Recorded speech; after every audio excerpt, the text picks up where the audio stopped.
Hello students, मैं नीरज कुमार शर्मा और आप देख रहे हैं आप सबका फेवरेट चैनल वेब्स क्लासेस, जहां पर हम लोग आज एक और आ गए हैं इंटरेस्टिंग टॉपिक के साथ, जिसका नाम है electric field lines and electric flux. ये दो टॉपिक यहां पर कवर करने वाले हैं।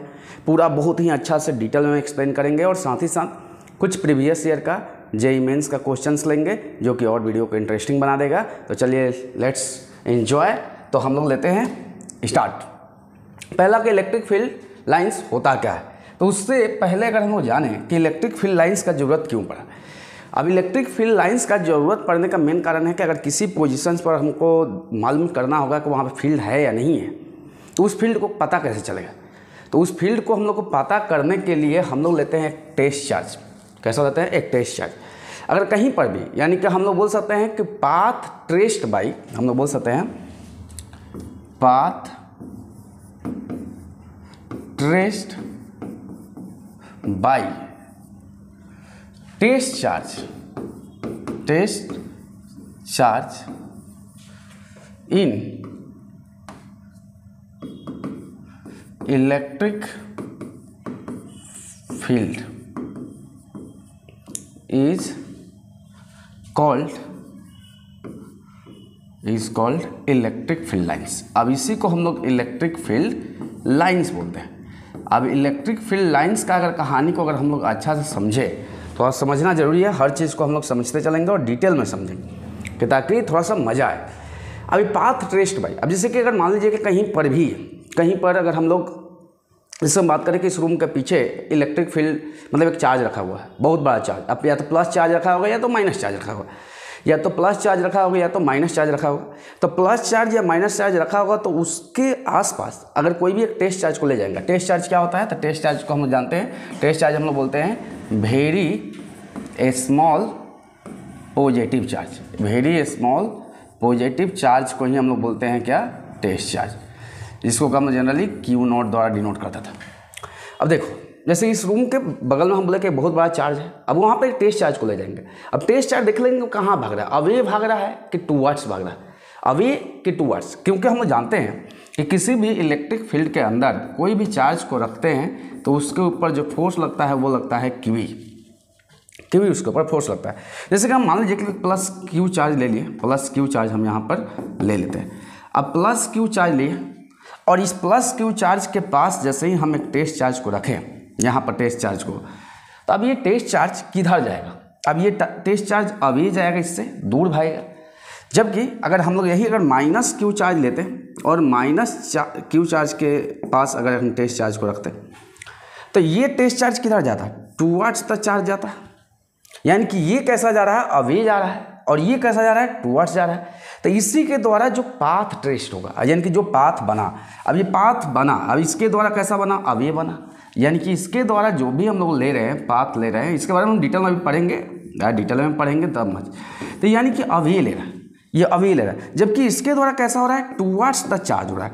क्योंकि अगर देखो, दिमाग में एक चीज़ डालो कि अगर ये सब क्या किया अपने चारों तरफ, कोई भी हम लोग जानते हैं कि कोई भी चार्ज होता है जो अपने चारों अलोंग, यानी कि अपने सराउंडिंग क्या करता है कि वो फील्ड जनरेट करता है। और जब फील्ड जनरेट करता है तो उस फील्ड में अगर एक क्यू चार्ज को ले जाते हैं तो उस क्यू चार्ज पर फोर्स लगना स्टार्ट होता है। अगर प्लस चार्ज होता है तो फील्ड के डायरेक्शंस में लगता है, और माइनस चार्ज लगता है तो फील्ड के अपोजिट डायरेक्शंस में लगता है। अब फील्ड का डायरेक्शंस किधर होता है? उसी फील्ड का डायरेक्शंस को इलेक्ट्रिक फील्ड लाइंस बताता है। इलेक्ट्रिक फील्ड लाइंस और भी बहुत सारी चीज़ बताता है, जिसके बारे में हम जानेंगे। तो एक बात हमेशा याद रखिए कि किसी भी फील्ड में अगर हम लोग एक प्लस चार्ज को यानी टेस्ट चार्ज को ले जाएंगे और उसके द्वारा जो भी पाथ ट्रेस्ड होगा, तो उसके द्वारा जो पाथ ट्रेस्ड होगा उसी को हम लोग क्या बोलेंगे कि उसका फील्ड लाइंस है, यानी कि उधर फील्ड का डायरेक्शंस है। एक बात और, इस चीज़ को जो है सबसे पहले मिचेल फ्राडे साइंटिस्ट थे जो कि इसके बारे में एक्सप्लेन किए कि बताएं कि अब देखो मेन क्या है कि अगर सबसे पहला बात हम बात को जाने तो फील्ड एक कैसा चीज़ है, तो ये एक इमेजिनरी चीज़ है। अब ये कुछ दिखाई नहीं देता है। अब कोई भी हम यहाँ पर चार्ज रखे हैं, प्लस चार्ज रखे हों या माइनस चार्ज रखे हों, तो ये कैसा है? फील्ड इसका इमेजिनरी है। ये फील्ड हम लोग को दिखाई नहीं देता है। पहला चीज़ कि it is an imaginary lines, ये इमेजिनरी लाइन्स होता है। अभी हर चार्ज के अराउंड या प्लस चार्ज हो या माइनस चार्ज हो, हर चार्ज अपने अराउंड क्या करता है कि फील्ड जनरेट करता है, और ये फील्ड कैसा होता है, इमेजिनरी होता है। अभी कैसे फील्ड आया हम बता दिए कि प्लस चार्ज यानी कि टेस्ट चार्ज को ले जाएंगे, फील्ड के अंदर रखेंगे, देखेंगे उस पर जो फोर्स लगा उस चार्ज के फील्ड में जाने के बाद जो भी फोर्स लगा और फोर्स से जो भी वो पाथ ट्रेस्ट किया, यानी जिधर पाथ भागा इधर भागा तो अभी हो गया, आया तो क्या हो जाएगा, टूवर्ड्स हो जाएगा। तो उस केस में हमको देखना पड़ेगा ये कैसा है, तो एक it is an imaginary lines, ये इमेजिनरी लाइन्स है। अब ऐसा नहीं कि रियल्स में होता है कि एक चार्ज हम ला कर रखते हैं तो उसके चारों तरफ हमको फील्ड दिखाई देगा, ऐसा कुछ नहीं, वहाँ पर हम लोग को कुछ ऐसा फील्ड दिखाई नहीं देता है, कुछ नहीं होता है। ये क्या बताता है हम लोग को, तो ये हम बोल सकते हैं कि geometrical representation of electric field. जो कि हम बताएं कि अब मान लीजिए कि अब हम बार बार बोल रहे हैं कि यहाँ पर एक प्लस क्यू चार्ज हम रखते हैं, तो प्लस क्यू चार्ज द्वारा फील्ड बना गया। अब इसके द्वारा फील्ड बनेगा तो कैसा फील्ड बनेगा, तो इस फील्ड को ही रिप्रेजेंट जो करता है, यही फील्ड से एक लाइन द्वारा डिनोट करते हैं, तो ये हो गया इलेक्ट्रिक फील्ड। अब ये इलेक्ट्रिक फील्ड जो बना था, इसी को जो लाइन जो ड्रॉन किए, इसी को हम लोग इलेक्ट्रिक फील्ड लाइंस बोलते हैं। अब एक बात यहीं पर थोड़ा ध्यान देना, ये लाइंस दो चीज़ को बताता है, एक अच्छा से एकदम समझते चलिए। अब देखिए ये कोई लाइंस को चार खींच सकता है, और यही प्लस क्यू चार्ज के लिए कोई ऐसा भी है कि जो इसके लिए 8 लाइन खींच सकता है। अब ये डिपेंड करता है कि आपके ऊपर सिमेट्रिकली कैसा खींच रहे हैं। कोई मान लीजिए कैसे बना दिया, तो ये दोनों का डायग्राम सही है, कोई गलती नहीं है। अब ऐसा थोड़ा कि मेरे को लाइन मालूम है कि 4 लाइन है, यहाँ पर 8 लाइन है। लाइन जब भी हम लोग खींचेंगे तो सिमेट्रिकली खींचेंगे, इसका भी सही है, ये भी सही है। लेकिन हाँ, ये अगर इस कंसेप्ट को फॉलो कर रहा है तो ये क्यू चार्ज के लिए अगर 8 लाइन है तो 2Q के लिए क्या हो जाएगा, 16 लाइन्स। जबकि इसके अकॉर्डिंग हम जाएंगे तो अगर Q के लिए अगर 4 लाइन्स लिए हैं, तो अगर ये 2Q होता तो उसके लिए हम लोग लाइंस जो ड्रॉन करते हैं, तो ये इसके लिए 8 लाइंस को ड्रॉन करता है। जो भी है, अगर मान लो कि देखना पड़ेगा कि कैसे ले रहे हो। अब अगर मान लो कि यहाँ 4 लाइन लिए हो तो 8, अगर मान लो कि 2Q इसके लिए तो 16, ये जियोमेट्रिकली रिप्रेजेंट कर रहा है। और बात जैसे जैसे ये और भी एक चीज़ रिप्रेजेंट कर रहा है, फील्ड का मैग्नीट्यूड को जितना ज़्यादा एक क्लोजनेस बढ़ेगा, जितना ज़्यादा क्लोजनेस, जैसे अगर यहाँ पर क्लोजनेस ज़्यादा है, यहाँ पर दूरी क्या हो गया, बढ़ गया। तो अगर हम लोग यहीं पर अगर 2 पॉइंट लेते हैं, 2 पॉइंट लेते हैं, एक P पॉइंट यहाँ ले लिए और एक Q पॉइंट यहाँ ले लिए, तो ये 2 पॉइंट अगर हम लेते हैं और इस दोनों पॉइंट में अगर बोलता है कि किस पॉइंट पर इलेक्ट्रिक फील्ड का वैल्यू ज़्यादा है, तो जहाँ पर क्लोजनेस ज़्यादा होगा, यानी कि क्लोजनेस को हम लोग डेंसिटी बोलते हैं, डेंसिटी ऑफ लाइन्स बोलते हैं, यानी कि more density of lines, more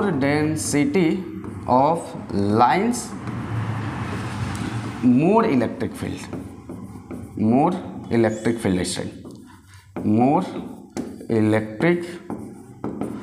field strength। अब आप देखिए कि जितना ज़्यादा क्लोजनेस बढ़ेगा उस केस में इलेक्ट्रिक फील्ड स्ट्रेंथ उतना ज़्यादा बनेगा। यानी कि इस दोनों पॉइंट पर अगर बात किया जाए तो Q पॉइंट पर इलेक्ट्रिक फील्ड का स्ट्रेंथ ज़्यादा होगा, जबकि P पॉइंट पर इलेक्ट्रिक फील्ड का वैल्यू क्या होगा, कम होगा। क्योंकि जहाँ क्लोजनेस, अगर यही मान लो कि कोई और नज़दीक ले लेता, जितना नज़दीक चलते जाओगे, यहाँ चले जाओगे तो उस पर और इलेक्ट्रिक फील्ड ज़्यादा, और दूर जाते जाएंगे, अगर मान लो कि इन्फिनिटी पे चले गए तो इन्फिनिटी पे बढ़ते गए इन्फिनिटी पे फाइनली ये डिस्टेंस इतना बढ़ गया कि इलेक्ट्रिक फील्ड क्या हो गया, 0 हो गया। तो इसीलिए हम लोग इन्फिनिटी पर इलेक्ट्रिक फील्ड का वैल्यू को हम लोग क्या मान के चलते हैं, 0 मान के चलते हैं। तो इस बात को याद रखना है, बहुत अच्छा से एंजॉय करना है हर चीज़ को। तो ठीक है, आगे हम लोग जानते हैं जियोमेट्रिकली रिप्रेजेंटेशंस। अब जैसे कि हम थोड़ा सा इसको हम अगला पॉइंट हम और क्लियर कर देंगे अगला पॉइंट से। यानी कि देखो, अगर प्लस चार्ज लेते हैं तो इलेक्ट्रिक फील्ड लाइंस क्या हो जाएगा, coming out from the surface हो जाएगा, यानी प्लस चार्ज द्वारा कमिंग आउट टू सरफेस होता है। जबकि अगर हम लोग माइनस चार्ज, यानी कि coming out normally to the surface of positive charge यहाँ होता है, यहाँ चार्ज लिख लेते हैं कि पॉजिटिव चार्ज होता है। और अगर यही माइनस चार्ज होता तो टूवर्ड्स द चार्ज होता है। यानी कि आपको याद रखना पड़ेगा, ये जो वर्ड है ये चार्ज होता है, ये चार्ज है, चार्ज। तो प्लस चार्ज द्वारा, अब देखो हम बार बार बोल रहे हैं, देखो यहाँ पर जो है प्लस क्यू चार्ज के लिए 1 2 3 4 5 6 7 8 9 10 11 12 13 14 15 16। तो अब ये नहीं कि सर हम काउंट करके पिक्चर बनाए क्या, नहीं, ऐसा कुछ नहीं है। प्लस क्यू चार्ज द्वारा आपको खींचना है, आप लीजिए 4 खींच दिए, लेकिन सिमेट्रिकली। अभी ऐसा नहीं, सिमेट्रिकली अगला पॉइंट आएगा भाई। अब ऐसा नहीं कि प्लस क्यू चार्ज द्वारा निकाले तो हमको 4 निकालना है तो ऐसे निकाल दिए, बस ये बना दे, तो ये डायग्राम गलती हो जाए। आइसोट्रोपिकली, इसी को हम बोलेंगे आइसोट्रोपिकली। इसके बारे में हम लोग आगे चर्चा करेंगे डिटेल में, ठीक है। तभी हम लोग बहुत अच्छा कंसेप्ट लगेगा, एकदम मज़ा आ जाएगा, एंजॉय करेंगे। हाँ, अगर हम लोग बात करें कि इलेक्ट्रिक फील्ड्स, इलेक्ट्रिक यही पर बात बोला जाए कि इंटर नॉर्मली टू द क्या हो जाएगा, surface of negatively charge body. जबकि electric field lines coming out from the हो गया, हम लोग कमिंग आउट को बता दिए कि कमिंग आउट किससे हुआ, नेगेटिव पॉजिटिव चार्ज पार्टिकल से। जबकि ये इंटर किस में हुआ, तो इंटर हुआ ये नेगेटिव चार्ज पार्टिकल में। नेगेटिव चार्ज पार्टिकल में ये क्या होता है, इंटर करता है। इस चीज़ को आपको याद रखना पड़ेगा, ये नेगेटिव चार्ज पार्टिकल माइनस का, तो इसमें इंटर करेगा इलेक्ट्रिक फील्ड लाइंस। हाँ, अगर कहीं पर किसी जगह पर अगर दोनों चीज़ रखा हो, प्लस चार्ज भी रखा हो और माइनस चार्ज भी रखा हो, तो इलेक्ट्रिक फील्ड लाइंस प्लस से निकलेगा और वो जाकर माइनस में इंटर करेगा। इस बात को याद रखिएगा हमेशा। अगर यही दूर चीज़ से देखा जाए, अगर मान लेते हैं कि यहाँ पर और यहाँ पर, यहीं पर एक पॉइंट और बनाते हैं टीचर लोग बनाने के लिए, इसी को 15 हम 10 पढ़ाएंगे, 10 हो सके ज़्यादा होगा तो एक आधा और बढ़ा देंगे, 11-12 पढ़ा देंगे, लेकिन हम बहुत ज़्यादा नहीं पढ़ाने वाले। इसी में हम बताते हैं कि कंसेप्ट को समझना है। अब क्या हो जाएगा, अगर मान लो कि दो चार्ज हम पार्टिकल लेते हैं, दो चार्ज पार्टिकल, जैसे एक प्लस क्यू चार्ज लेते हैं और एक क्या लेते हैं, माइनस क्यू चार्ज लेते हैं, तो इलेक्ट्रिक फील्ड लाइंस प्लस से निकलेगा और माइनस में इंटर करेगा, प्लस से निकलेगा माइनस से में इंटर करेगा। अब इस चीज़ को, बात को ध्यान समझना है कि प्लस से निकल रहा है और माइनस में ये इंटर कर रहा है इलेक्ट्रिक फील्ड लाइंस। हाँ, एक बात और, अगर दोनों पर चार्ज का मैग्नीट्यूड सेम है, यहीं पर हम एक लाइंस और भी बनाना चाहते बना सकते हैं। दोनों का अगर चार्ज का मैग्नीट्यूड सेम है, ये प्लस है और ये माइनस है, और चार्ज का मैग्नीट्यूड दोनों पर क्या है, सेम है भी, एकदम क्लियर बात दिखाई दे रहा होगा, एकदम समझ में बात आ रहा होगा। तो चार्ज का जब मैग्नीट्यूड सेम है, तो जब बहुत दूर से देखेंगे, तो बहुत दूर से जब देखेंगे, तो उस केस में नंबर ऑफ फील्ड लाइंस कितना दिखाई देगा, 0 दिखाई देगा। नंबर ऑफ फील्ड लाइंस 0 दिखाई देगा। अब इस पर फील्ड लाइंस इक्वल टू 0। कारण क्या है, देखो दो चार्ज है, एक प्लस क्यू चार्ज, एक माइनस क्यू चार्ज, उसको बहुत ही क्लोज रख दिया जाए। अगर बहुत क्लोज रख देंगे तो उस केस में उससे जितना भी प्लस द्वारा फील्ड लाइंस निकला वो माइनस में इंटर कर गया, तो जब दूर से देखेंगे तो कैसा चार्ज दिखाएगा, neutral charge, plus minus neutral charge. तो इसीलिए वहाँ पर फील्ड लाइंस कोई भी आता हुआ दिखाई नहीं देगा। इस चीज़ को हमको हमेशा याद रखना है, इस चीज़ को ध्यान देना है। एक चीज़ और जो कि हम आगे अभी बता देंगे, अभी धीरे धीरे जैसे जैसे है हम बताते चलेंगे तो मज़ा आता रहेगा, इस चीज़ को आप याद रखें। अगर यही अलग अलग चार्ज होता तब उस केस में फील्ड लाइंस बदल जाता। जैसे देखिए, अगर मान लीजिए कि अगर हम लोग यहीं पर ऐसा कर देते हैं, ऐसा समझ लो कि देश का विकास करो 2Q, और यहाँ पर हम क्या लेते हैं, माइनस क्यू, तो 2Q हो गया, ये माइनस क्यू हो गया। तो अगर मान लेते हैं इसके द्वारा हम 4 फील्ड लाइंस निकालते हैं, तो 4 निकालते हैं, तो 1 2 3, अब जो भी है, अब एक है 4, चलो 4 इसमें चला गया। तो इसके द्वारा जाएगा नहीं, हमेशा फील्ड लाइंस किससे निकलता है, प्लस से निकलता है और माइनस में इंटर, हमेशा इस चीज़ को याद रखना है। तो फील्ड लाइंस अब क्या हो जाएगा, इसके द्वारा फील्ड लाइंस निकलेगा 1 2 3 एंड 4। अब बात आता है यहीं पर कि अगर ये 4 फील्ड लाइंस यहाँ पर गया तो ये 4 नहीं निकालेगा, क्योंकि इससे field lines, number of field lines क्या हो जाएगा, डबल हो जाएगा, क्योंकि चार्ज का मैग्नीट्यूड इसके कंपेरिजन में क्या है, डबल है। तो चार्ज का मैग्नीट्यूड डबल है, तो यहाँ पर नंबर ऑफ फील्ड लाइंस भी क्या हो जाएगा, डबल हो जाएगा। यानी कि नंबर ऑफ फील्ड लाइंस यहाँ डबल हो जाएगा, तो जिसके वजह से 4 फील्ड लाइंस और निकलेगा। अब ये चारों फील्ड लाइंस कैसे जाएगा, तो अब ये नॉर्मली टू द सरफेस जाएगा, अब ये ऐसे स्पेस में जाएगा, ऐसे जाएगा। अब इसी को अगर देखा जाता है स्पेस में एक और तरीका से जाता है, ऐसे जाता है, और इसी को ऐसे। यानी कि जब आप दूर से देखेंगे, इस बात को हमेशा याद रखिए कि जब दूर से देखेंगे आप, तो दूर से देखने से वजह से इसमें से ओवरऑल कैसा दिखाई देगा, यहाँ पर हमको दिखाई देगा कि यहाँ से 4 फील्ड लाइंस निकल रहा है।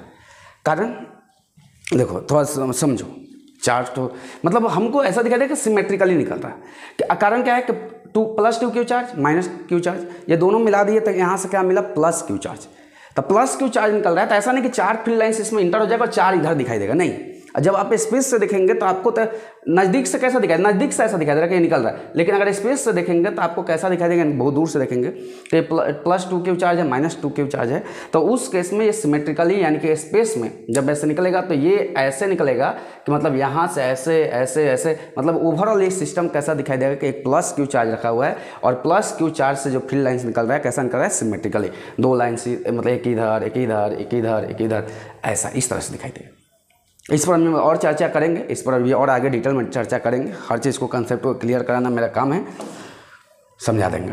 तो चलिए अगला पॉइंट पे आते हैं। अब ये क्या होता है कि फील्ड लाइंस का एक काम और होता है कि ज्योमेट्रिकल रिप्रेजेंट, यानी कि tangent drawn at any points on a electric field lines gives the directions of the, क्या हो जाएगा, इलेक्ट्रिक फील्ड, द होगा यहाँ पर।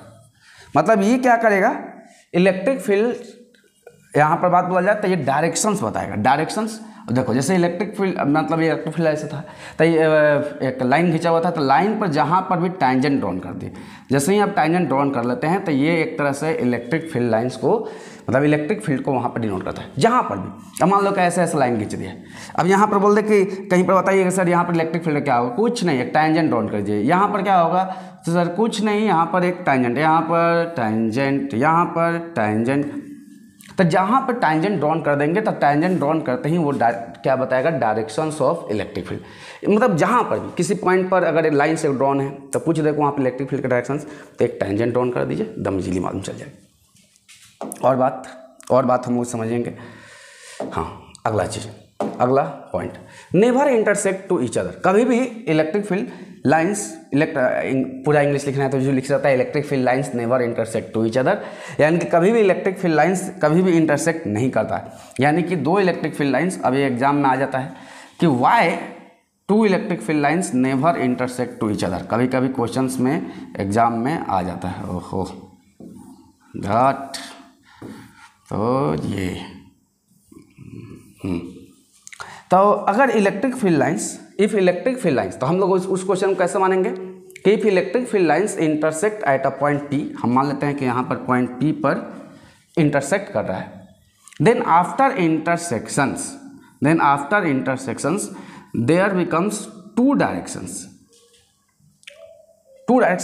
अब यहाँ पर टैंजेंट देखो, जहाँ पर टैंजेंट ड्रॉन किया फील्ड लाइंस का डायरेक्शंस, यानी कि यहाँ पर इंटरसेक्शंस के बाद इसका 2 डायरेक्शंस होगा, जबकि पॉसिबल नहीं है, क्योंकि इलेक्ट्रिक फील्ड लाइंस, अगर बात बोला जाए इलेक्ट्रिक फील्ड कैसा क्वांटिटी है, वेक्टर क्वांटिटी है, तो जब भी एक पॉइंट पर आकर मिलता है तो वहाँ पर वेक्टोरियल ऐड होता है और उसके वजह से एक रिजल्टेंट निकलता है, ना कि वहाँ पर हम लोग 2 फील्ड लाइंस, यानी कि इंटरसेक्शंस के बाद कभी भी 2 डायरेक्शंस नहीं हो सकता है। इसीलिए हम लोग का जो भी अजम्पशंस कि हम लोग इलेक्ट्रिक फील्ड लाइंस एक पॉइंट पर काटता है तो कभी भी पॉइंट पर इंटरसेक्ट नहीं करता है। इस चीज़ को आपको याद रखना पड़ेगा। Electric field lines never intersect to each other because after intersections they have the 2 directions but it is not possible. So our assumption is wrong because electric field lines never intersect to each other.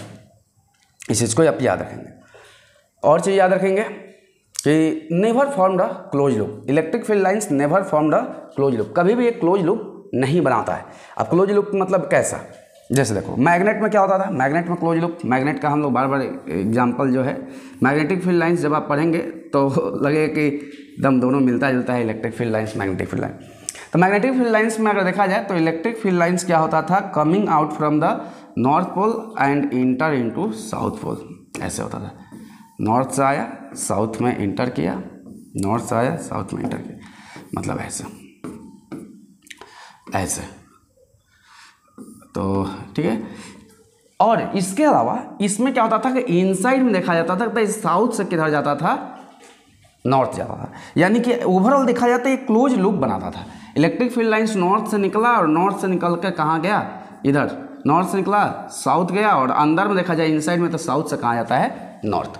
यानी कि एक बनाता है close loop. जबकि charge की अगर हम बात करते हैं तो चार्ज कभी भी क्लोज लूप नहीं बनाता है। जब भी आप एक प्लस क्यू चार्ज लेते हैं और एक माइनस क्यू चार्ज लेते हैं तो हमेशा ये प्लस से माइनस में इंटर करता है, ना कि आप समझ लेंगे कि उल्टा में ऐसे ये आकर तो माइनस से प्लस जाएगा, तो कभी नहीं। अगर इनसाइड में देखा जाए तो ये प्लस से माइनस की तरफ ही जाता है। तो electric field lines never formed a closed loop, तो ये क्लोज लूप कभी नहीं बनाता है। इस चीज़ को याद रखना है।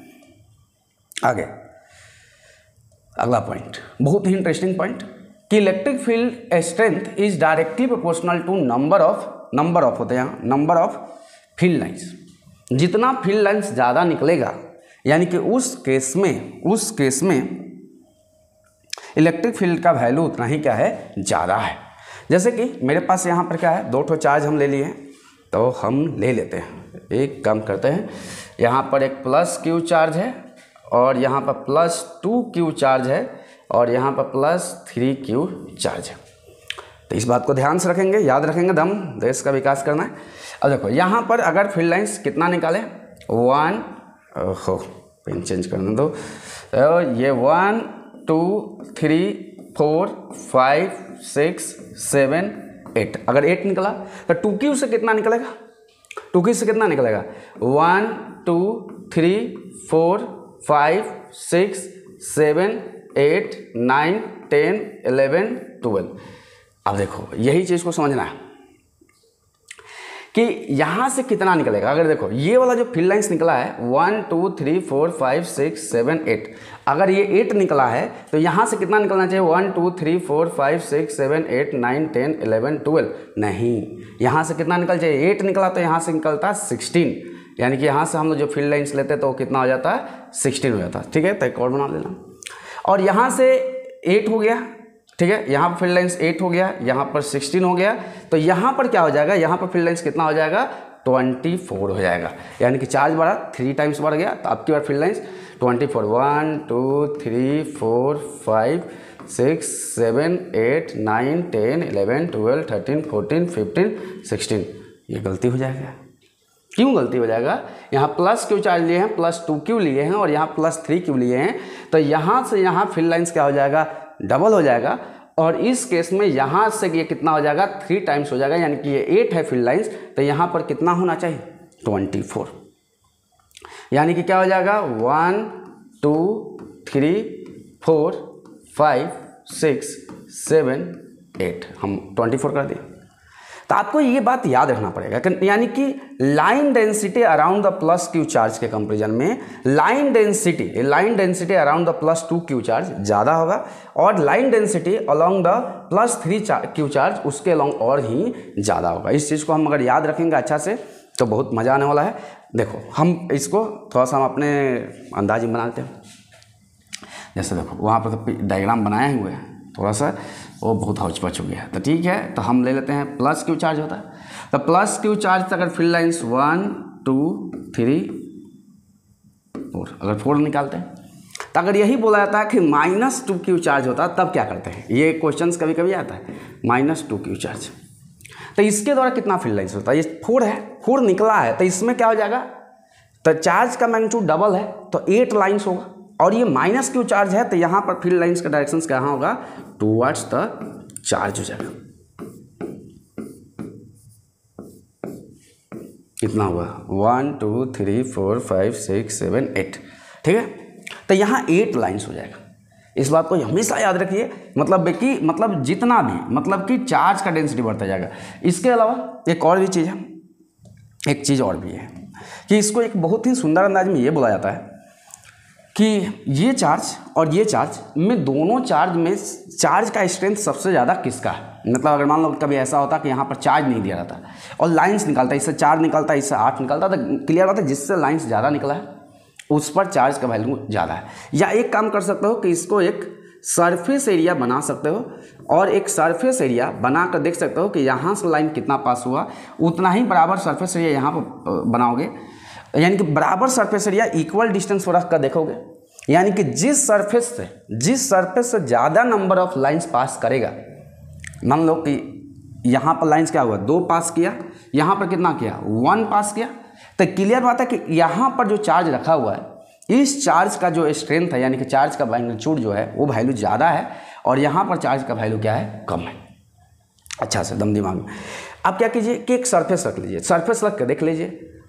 अब बात एक और चीज़, अब इसी में एक और चीज़ आता है कि मान लीजिए कि यहाँ पर अगर मान लो कि यही सरफेस को जब नज़दीक रख देंगे, मतलब सरफेस को नज़दीक एकदम सेम एरिया का लाकर अपना नज़दीक रख देंगे, जैसे दूर लेते जाएंगे, तो अगर दूर लेते जाएंगे तो नंबर ऑफ फील्ड लाइंस उस सरफेस से पास होने वाला क्या होता जाएगा, कम होता जाएगा। लेकिन नज़दीक लाएंगे तो वहाँ पर number of field lines pass हो रहा है, क्या हो रहा है, ज़्यादा हो रहा है। तो जब नंबर ऑफ फील्ड लाइंस ज़्यादा पास होगा तो क्लियर बात है कि वहाँ पर फील्ड का स्ट्रेंथ क्या है, ज़्यादा है।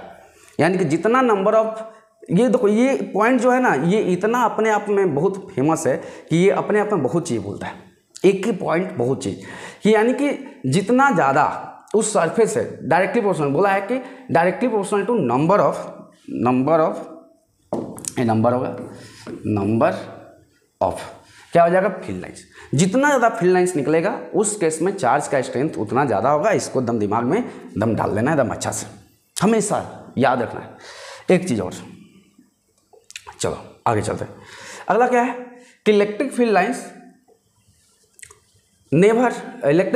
Do not terminate in space. कभी भी इलेक्ट्रिक फील्ड लाइंस स्पेस में टर्मिनेट नहीं करता है। टर्मिनेट नहीं करना मतलब क्या है, देखो अगर मान लो कि प्लस क्यू चार्ज से 2 प्लस क्यू चार्ज, तो यहाँ से जो फील्ड लाइंस निकला है तो ये फील्ड लाइंस यहाँ से ऐसे ऐसे ऐसे, तो ये स्पेस में कभी मिलेगा नहीं। ये गया, ये भी गया इधर, तो ये दम अब मिलना भी होगा तो कहाँ पर मिलेगा, स्पेस में, जहाँ के ये इसलिए बुलाया कि नेवर, यहाँ पर बुलाया कि do not terminate in space. कभी ऐसा नहीं कि स्पेस में जाकर मिल जाएगा। मतलब ये क्या है, मतलब ऐसे दूर, मतलब क्या प्लस क्यू चार्ज एक दूसरे को रिपेल करेगा, फील्ड लाइंस ऐसे डालते हैं, मतलब इस तरह से जाएगा फील्ड लाइंस, मतलब एक दूसरे को टर्मिनेट। या माइनस क्यू चार्ज लेंगे तो माइनस क्यू चार्ज में अगर जो इंटर कर रहा है, तब ये नहीं कि कहीं फील्ड लाइन से जाकर मिलेगा, मिलने वाला कभी नहीं। अब ये मिलेगा नहीं, ये फील्ड लाइंस क्या है, जैसे भी अब ये मिलना भी होगा तो इन्फिनिटी पर, लेकिन हम लोग मिलेगा ही नहीं इन्फिनिटी पर भी नहीं, क्योंकि इन्फिनिटी पर इलेक्ट्रिक फील्ड का वैल्यू 0 होता है। तो आप एक चीज़ समझ ले कि जो इन्फिनिटी पर भी जाएगा तो वो दोनों लाइन्स एक दूसरे को रिपेल करेगा, क्योंकि माइनस क्यू चार्ज है और यहाँ पर प्लस क्यू चार्ज है, प्लस क्यू चार्ज द्वारा। तो इसीलिए बोला गया कि electric field lines do not terminate in space. तो कभी भी स्पेस में टर्मिनेट नहीं करेगा। अगर मान लो कि प्लस और क्यू दोनों माइनस, अगर मान लो कि ऐसा कभी होता कि माइनस और प्लस दोनों चार्ज होता, तो आप एक एक चीज़ समझते चलिए। तब ऐसा नहीं कि इलेक्ट्रिक फील्ड लाइंस को उठाएंगे और स्पेस में भेज देंगे, नहीं, यानी कि ऐसा नहीं कि ये स्पेस से इलेक्ट्रिक फील्ड लाइन, अब ये अभी जो है स्पेस से नहीं, अब ऐसा नहीं कि आप स्पेस में ले जाकर ऐसे भेज दे रहे हैं कि अब ये क्या है कि माइनस से निकलेगा, यहाँ से, ओहो गलती हो गया, माइनस में इंटर किया, ठीक है। अब प्लस से देखा जाए तो प्लस से ऐसा नहीं कि फील्ड लाइन्स ऐसे निकल कर स्पेस में अब जैसे मूवमेंट कर रहा है, ध्यान से समझते चलना है, ठीक है, ऐसे अब ऐसा नहीं कि स्पेस में चला जाएगा। पहले क्या होगा कि यहाँ पर अगर देखा जाए कि मतलब ये एक्चुअल में इलेक्ट्रिक फील्ड लाइंस क्या होता है कि प्लस से माइनस क्यू चार्ज में इंटर करता है, ना कि स्पेस में जाके मूवमेंट करेगा। हाँ, यहाँ पर भी अगर मिलना होगा, जैसे यहाँ पर फील्ड लाइंस मिलेगा तो देखो यहाँ से प्लस क्यू चार्ज से निकला और माइनस में क्या करेगा, इंटर करेगा।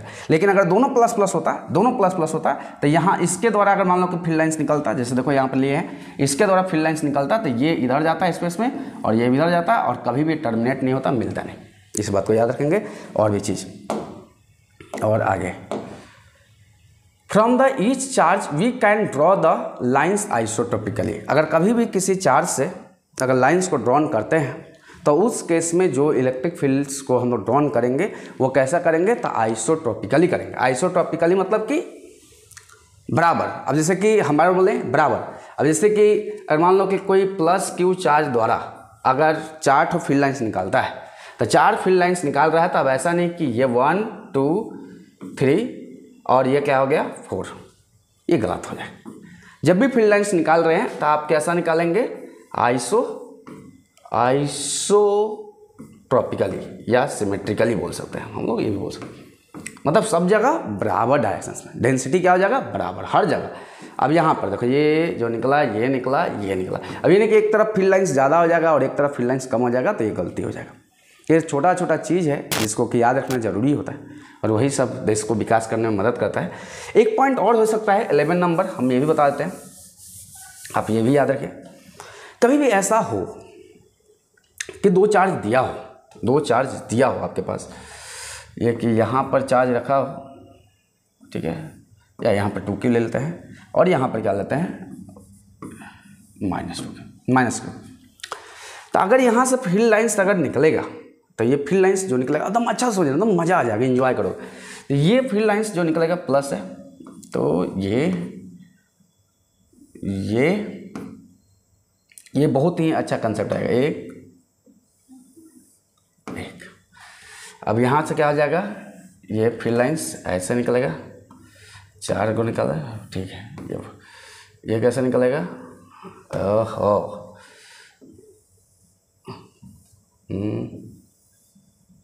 चलो ठीक है, नहीं ऐसे मान सकते, ये ठीक है। यहाँ पर ऐसे देखोगे, यहाँ पर थोड़ा सा गलती निकाल दी, और नॉर्मल टू द सरफेस, ठीक है। कभी भी नॉर्मल टू द सरफेस, ये भी एक पॉइंट आएगा, नॉर्मल मतलब 90 डिग्री होना। अब यहाँ से निकलेगा ऐसे, ठीक है। अगर कभी ऐसा है, मतलब हम यहाँ से देखो कितना निकालें, 1 2 3 4, तो 4 इसमें इंटर किया। अब इसके कंपेरिजन में ये वाला चार्ज क्या है, ज़्यादा है। तो कभी कभी आ जाता है कि यहाँ पर चार्ज ना दिया होता है, चार्ज दिया नहीं रहता और बोल देता है कि कहाँ पर चार्ज का स्ट्रेंथ ज़्यादा होगा। तो उस केस में आप कुछ ज़्यादा दिमाग मत लगाइए, एंगल देखिए, ये वाला एंगल और ये एंगल, यानी कि ये एंगल अगर अल्फ़ा है और ये बीटा है, तो इस केस में जो एंगल सबसे छोटा होगा, यानी कि अल्फ़ा का वैल्यू क्या है, छोटा है, और बीटा का वैल्यू क्या है, ज़्यादा है। तो अल्फ़ा का वैल्यू मतलब दो फील्ड लाइंस के बीच का एंगल जितना कम होगा, यानी कि less angle between two field lines मोर चार्ज। अगर हम बात करें कि जितना लेस, यानी कि less angle between two field lines मोर चार्ज, ठीक है। तो उस केस में याद रखना है कि चार्ज का वैल्यू क्या हो जाएगा, ज़्यादा हो जाएगा। जैसे देखो ये वाला चार्ज क्या है, ज़्यादा है, और ये चार्ज का स्ट्रेंथ क्या है, कम है। और कभी भी जब हम बार बोल रहे हैं कि जब स्पेस से देखा जाएगा, तो स्पेस से कैसा हमको दिखाई देगा, +2q चार्ज और -q चार्ज मिलाकर ये क्या हो जाएगा, एक ओवरऑल +q चार्ज होगा। तो +q चार्ज होगा, तो इसके द्वारा जब फील्ड लाइंस निकलेगा तो ये फील्ड लाइंस कैसा हो जाएगा, तो अब ये हो जाएगा। तो कितना हो जाएगा, मान लो कि 4 फील्ड लाइंस इसको दिया है, तो भाई 4 ठो स्पेस में दिखाई देगा, और वो दिखाई देगा जो आइसोट्रोपिकली दिखाई देगा, सिमेट्रिकली दिखाई देगा। अभी इसने के चारों इधर भेज दे रहा, ये गलती हो जाएगा, क्योंकि स्पेस में जब वो देखेगा आदमी तो उसको लगेगा कि एक +q चार्ज रखा है, और उससे जो फील्ड लाइंस निकलेगा कैसा निकलेगा, सिमेट्रिकली निकलेगा। ठीक है, इस बात को याद रखना है। एक बात और, एक पॉइंट और यहीं पर हम बताते हैं, हमको छोटा मोटा पॉइंट थोड़ा बताते चलते हैं। अब ये भी एक पॉइंट हो जाता है, ये भी एक पॉइंट हो जाता है, 11 12 जो भी है आपको समझने की जरूरी है। और भी क्या है, मान लो किसी को हम लोग 11 पॉइंट बोल सकते हैं, एक क्या होता है 12। अभी क्वेश्चन भी आ सकता है, क्लोजनेस। अब जैसे कि मान लो कि यहाँ पर हम 1 2 3, अब हम यहाँ पर एक P पॉइंट यहाँ लिए और एक Q पॉइंट यहाँ लिए, Q पॉइंट लेते हैं, चलो ठीक है। ये Q पॉइंट, ये P पॉइंट लिए, ठीक है, ये P पॉइंट लिए और ये Q पॉइंट लिए। अब इस दोनों में अगर बोला जाए कि इलेक्ट्रिक फील्ड का वैल्यू कहाँ पर ज़्यादा होगा, तो इलेक्ट्रिक फील्ड का वैल्यू P पर ज़्यादा होगा और Q पर क्या होगा, कम होगा। जितना क्लोजनेस बढ़ेगा, क्लोजनेस मतलब डेंसिटी, व्हेन डेंसिटी ऑफ, हम बोल सकते हैं कि लाइंस इंक्रीजेस, ये भी पॉइंट है, when density of lines increases then field strength is also increases, यानी कि जितना ज़्यादा डेंसिटी बढ़े, यहाँ डेंस ज़्यादा हो गया। यहाँ पे ऐसे भी देख सकते हैं कि बराबर सरफेस से बना दे, बराबर सरफेस से निकाल कर यहाँ पर ऐसे हम ड्रॉन करके देख लेते हैं। अब हम देख लेंगे कि इस सरफेस से कितना लाइंस पास किया, और उतना ही बराबर सरफेस से यहाँ बनाएंगे तो हमको मालूम चलेगा अरे यहाँ पर सर 2 ही तो पास किया, और यहाँ पर कितना बार पास किया, 3 पास किया। तो जितना लाइंस पास करेगा तो उस केस में उसका फील्ड लाइंस, मतलब उस केस में फील्ड स्ट्रेंथ का वैल्यू क्या हो जाएगा, ज़्यादा हो जाएगा। अब बात को दम अच्छा से समझ कर रखिए। और ये बात इसी में क्वेश्चन से एससी वर्ग में देखेंगे तो हम लोग को और एससी वर्ग में एक क्वेश्चन और अलग तरीका से अलग अंदाज में देता है। अब अलग अंदाज में क्या देता है कि यहाँ पर ऐसे लाइन देता है और फिर ऐसे करके लाइंस देती है, और फिर ऐसे करके लाइंस देती है, ठीक है।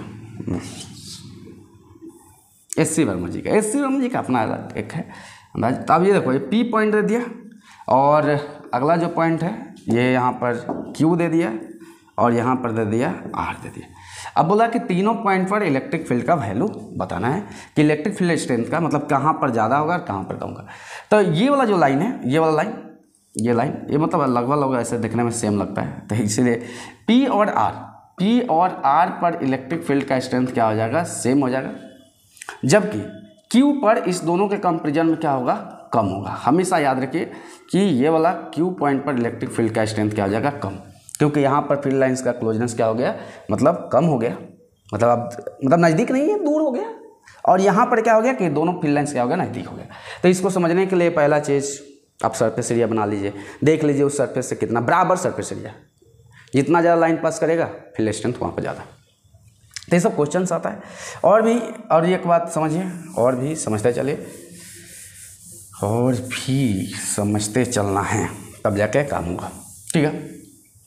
अगर मान लो कि ऐसे कोई रड रखा हुआ है, तो रड नॉर्मली का मतलब ऐसे भी समझना कि एक रड से जब फील्ड लाइंस निकलेगा तो ऐसे ऐसे, जबकि अगर माइनस वाला रड रखेंगे तो उस केस में फील्ड लाइंस जो होगा ऐसे टूवर्ड्स, ठीक है। इस चीज़ को याद रखना, ठीक है। तो हम कुछ क्वेश्चंस लेते हैं और कुछ क्वेश्चन लेकर एंजॉय करते हैं, क्वेश्चंस लेते हैं, देखते हैं अगला question.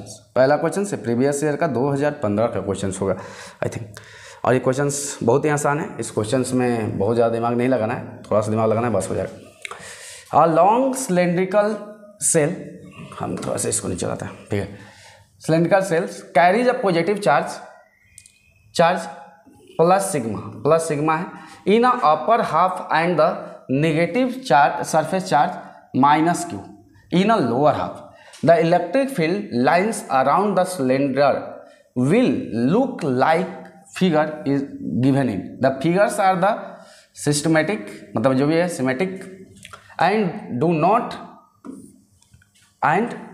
not drawn to a scale. अब स्केल द्वारा ड्रॉ नहीं करना, इसलिए हम पिक्चर ले ले। अब देखना है कौन सा सही है। अगर मान लो हम स्पेस से देखते हैं तो कौन सा सही दिखाई दे रहा है, कौन सा गलती दिखा रहा है। तो पहला number picture, electric field lines कहाँ से कहाँ आता है, प्लस से आता है, माइनस में इंटर करता है, ठीक है। तो दिया है सर, दिया है।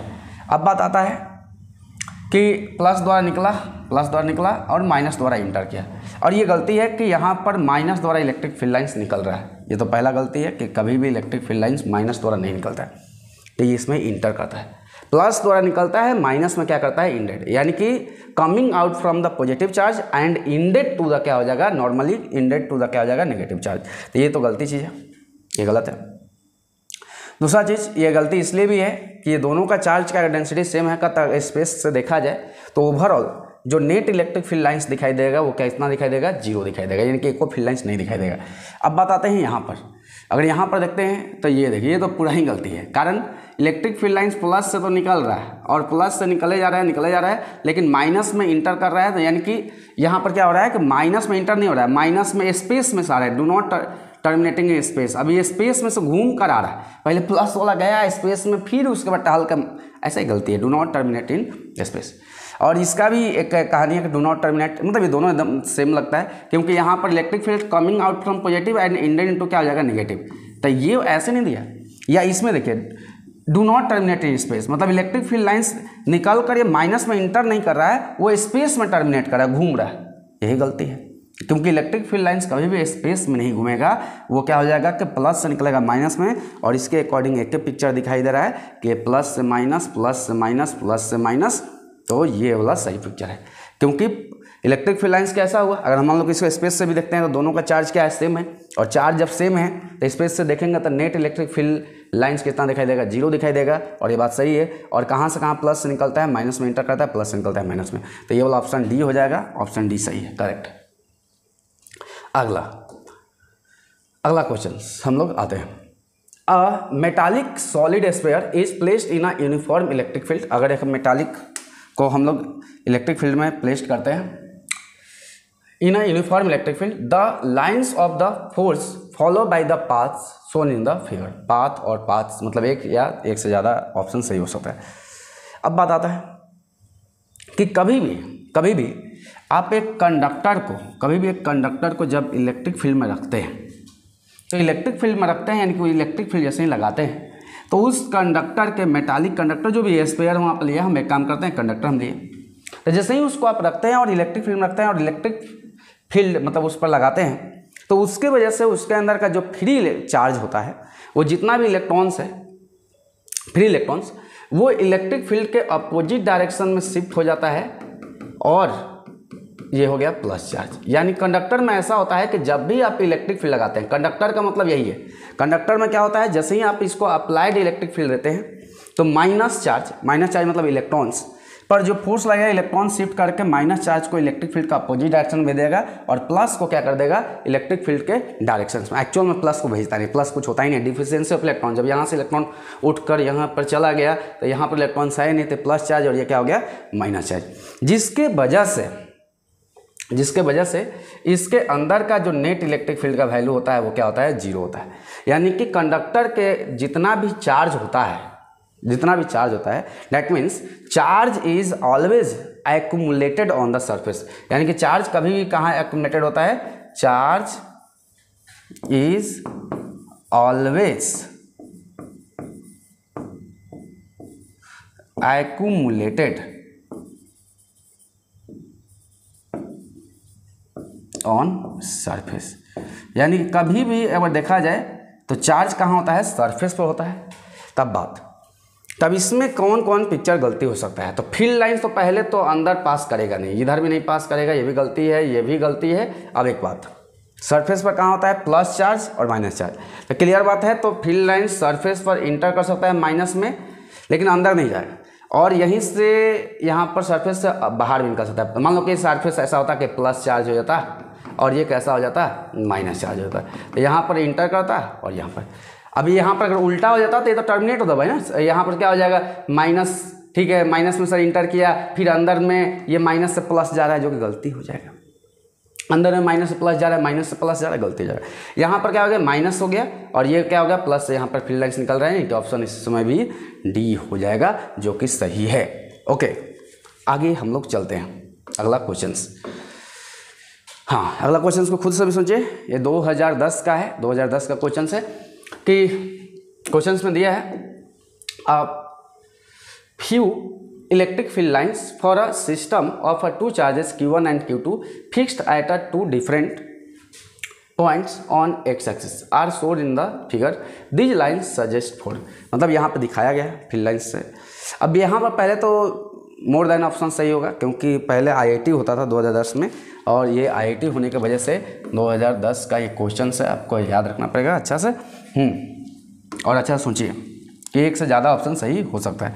तो पहला मेरे पास ऑप्शन दिया है कि Q1 का वैल्यू Q2 से ज़्यादा होगा, कि Q1 का वैल्यू Q2 से लेस होगा। सबसे पहला फील्ड लाइन्स काउंट करके देख लेते हैं, 1 2 3 4 5 6 7 और यहाँ से 8 9, ठीक है सर। यहाँ पर 1 2 3 4 5 6, 1 2 3 4 5 6 7, 1 2 3 4 5 6 7, यानी कि यहाँ से नंबर ऑफ फील्ड लाइन्स ज़्यादा निकल रहा है और यहाँ से नंबर ऑफ फील्ड लाइन्स ज़्यादा निकल रहा है और यहाँ पर फील्ड लाइन्स कम आ रहा है, तो क्लियर बात है कि ये वाला चार्ज ज़्यादा होगा और ये चार्ज क्या होगा, कम होगा। यानी कि ये ऑप्शन फर्स्ट ये सही है। या एक दूसरा तरीका से अभी हम बताए थे कि चार्ज का स्ट्रेंथ देखना है तो आप एंगल देख लीजिए, ये वाला एंगल लीजिए अल्फा और ये एंगल क्या लीजिए, बीटा। अब इसमें दोनों में सबसे एंगल छोटा कौन है, तो सर एंगल अल्फा छोटा है और बीटा का वैल्यू बड़ा है। तो जब एंगल छोटा होगा तो उस केस में चार्ज का स्ट्रेंथ क्या हो जाएगा, ज़्यादा होगा, यानी कि चार्ज का वैल्यू ज़्यादा है और ये बीटा का चार्ज का वैल्यू क्या है, कम है। ठीक है सर, एक ऑप्शन तो मालूम चल गया। अब अगला, at a infinite distance to the left of the Q1 the electric field is zero. At the infinite distance मतलब इन्फिनिटी से जब देखा जाएगा तो हमको बोल रहा है कि लेफ्ट साइड में इलेक्ट्रिक फील्ड का वैल्यू जीरो दिखाई देगा। ये तो गलती है, ऐसा कुछ नहीं कि लेफ्ट साइड में इलेक्ट्रिक फील्ड का वैल्यू जीरो दिखाई देगा। लेफ्ट साइड में तो इलेक्ट्रिक फील्ड दिखाई दे रहा है क्योंकि प्लस क्यू चार्ज है, ज़्यादा है। हाँ, at infinite distance to the right of the Q2 the electric field is zero. हाँ, ये बात सही है कि इसके द्वारा फील्ड का वैल्यू कैसा दिखाई देगा, जीरो दिखाई देगा। देखो एक अभी देखो अच्छा से, तुम ऐसा नहीं कि क्वेश्चन बहुत बड़ा है। देखो मान लो कि अभी हम बताए थे कितना प्लस 2 क्यू चार्ज है, ये माइनस क्यू चार्ज। तो यहाँ से फील्ड लाइंस निकला और इसमें इंटर किया भाई, इसमें निकला है, इसमें इंटर किया। अगर कोई इसको स्पेस से देखेगा तो स्पेस से उसको कैसा दिखाई देगा, यहाँ से देखो हम ये पिक्चर बार बार बना रहे हैं, ये थोड़ा सा यहाँ पर गलती हो गया, चलो ठीक है, समझना जरूरी है, भावनाओं को समझो। अब यहाँ पर स्पेस पर अगर देखोगे, स्पेस में जाकर देखोगे तो स्पेस में से क्या दिखाई देगा, स्पेस में से दिखाई देगा कि इसके द्वारा तो फील्ड लाइंस जो भी है निकल ही नहीं रहा है, यानी कि इसके राइट में अब यहाँ पर कोई फील्ड लाइंस नहीं है, जो भी फील्ड लाइंस निकल रहा है इसके द्वारा निकल रहा है। अब इसके लेफ्ट में भी होगा, राइट में भी होगा, क्योंकि ये सिमेट्रिकली यहाँ पर स्पेस में दिखाई देगा, क्योंकि ओवरऑल बोले थे कि कैसा दिखाई देगा, प्लस क्यू चार्ज द्वारा, यानी कि इस चार्ज द्वारा। अब इसी को हम लोग इस क्वेश्चन में इसको Q1 माना है, इसको Q2 माना है, तो Q2 द्वारा जो फील्ड लाइंस का वैल्यू हो जाएगा वो 0 हो जाएगा। ठीक है, इस चीज़ को याद रखना है, अच्छा से दम समझना है। ओके, तो हम लोग अगला टॉपिक पर चलते हैं और उसके बाद इलेक्ट्रिक फ्लक्स पर हम आते हैं। अगला टॉपिक का नाम है इलेक्ट्रिक फ्लक्स। अब इलेक्ट्रिक फ्लक्स क्या है इसको थोड़ा समझा जाए, तो इसको हम थोड़ा देखेंगे। तो इलेक्ट्रिक फ्लक्स है क्या, तो थोड़ा समझा जाए अच्छा से, दम एंजॉय करें। It is the bundle of electric field lines which passes normally to the surface situated in a electric field. अब यहाँ पर situated in a electric field, अब यहाँ पे इलेक्ट्रिक फील्ड जो वर्ड आता है ये दो चीज़ को डिपेंड करता है।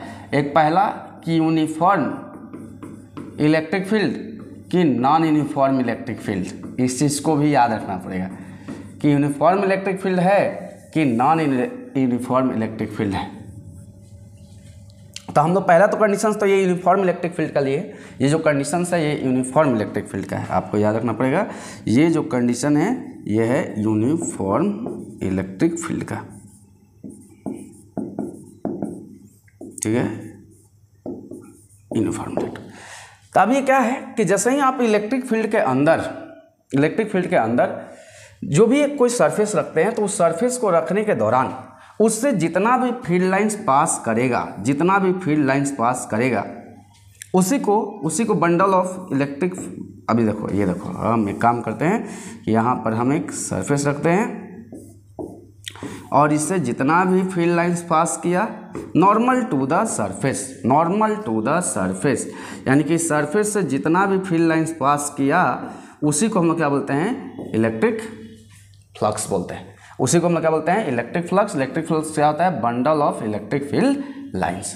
यानी कि आप कभी भी किसी भी सरफेस के अंदर, तो सरफेस के अंदर जब भी हम लोग एक लाइंस लेते हैं तो उससे जो भी फ्लक्स पास करता है, ये सरफेस है जो भी, ये भी सरफेस है, तो सरफेस से जो भी पास किया। अब तो क्लियर है कि ऐसा कोई जरूरी नहीं कि ऐसे ही लाइंस पास करें, सरफेस में भी कुछ एंगल बनाता हो, यानी कि सरफेस यहाँ पर कुछ ना कुछ एंगल बना रहा है। जैसे कि एक सरफेस है, ये एक सरफेस है।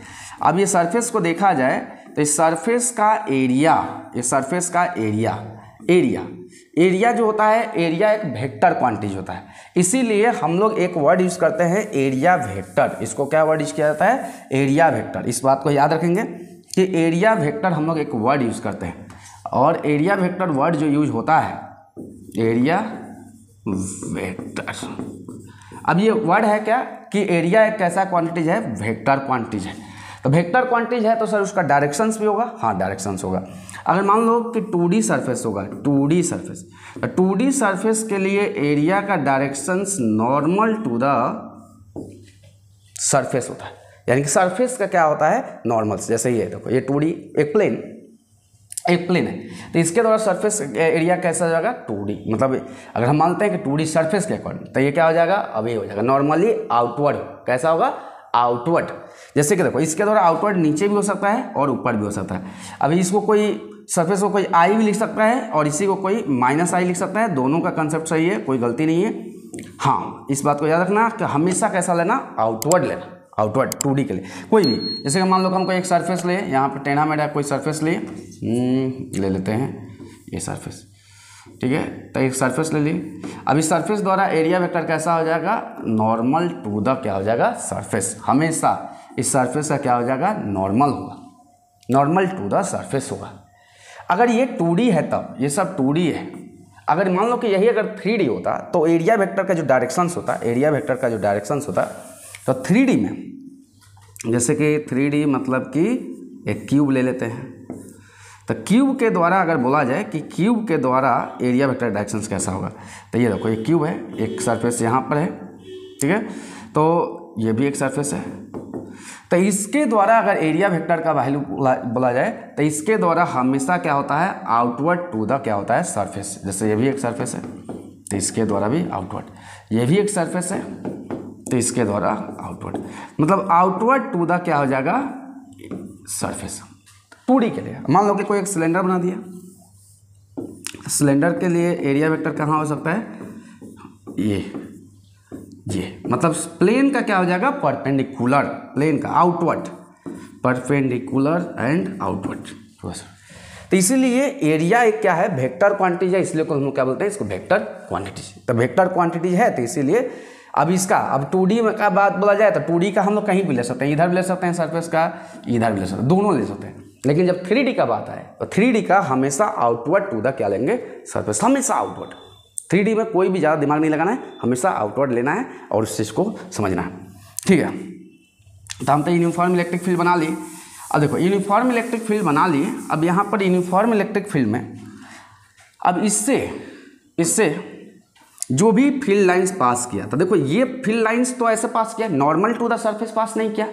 सरफेस का नॉर्मल कौन सा इलेक्ट्रिक फील्ड का कंपोनेंट पास कर रहा है, तो देखो अगर देखो ये इलेक्ट्रिक फील्ड, ठीक है, अब यहाँ पर इलेक्ट्रिक फील्ड का ये कंपोनेंट हो जाएगा और ये कंपोनेंट, अब यहाँ आता है वेक्टर क्वांटिटी, जो इसके अलोंग एंगल बने उसके अलोंग क्या होता है, कॉस थीटा। तो इसके अलोंग हो गया ई कॉस थीटा और इसके अलोंग हो गया E sine theta, E cos theta, और ये इसके अलोंग क्या हो जाएगा, तो ई साइन थीटा हो जाएगा। तो एक हो गया कॉस थीटा और एक क्या हो गया, साइन थीटा। तो हमेशा जो ये है एरिया वेक्टर, यही एरिया वेक्टर है, ये एरिया वेक्टर है। तो एरिया वेक्टर के डायरेक्शंस में कितना फील्ड लाइन पास कर रहा है, ई कॉस थीटा।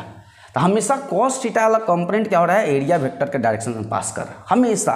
तो इसीलिए जब हम इसका यहाँ पर फ्लक्स का वैल्यू लेंगे, जब भी हम लोग फ्लक्स का बात करेंगे तो यहाँ पर फ्लक्स का वैल्यू हो जाएगा electric flux equal to E dot A लिखा जाता है, ई डॉट हम लोग ए लेते हैं या इसी को हम लोग क्या लेते हैं, ई ए कॉस थीटा, यानी कि फाई का वैल्यू अगर बोला जाए तो ई ए कॉस थीटा बोलते हैं। कॉस थीटा जब है तो यानी क्लियर बात है, ये डॉट प्रोडक्ट है, ई डॉट क्या हो जाएगा ए, ये चीज़, इसलिए यहाँ पर ये लिखा हुआ और कुछ नहीं, बहुत बड़ा चीज़ नहीं।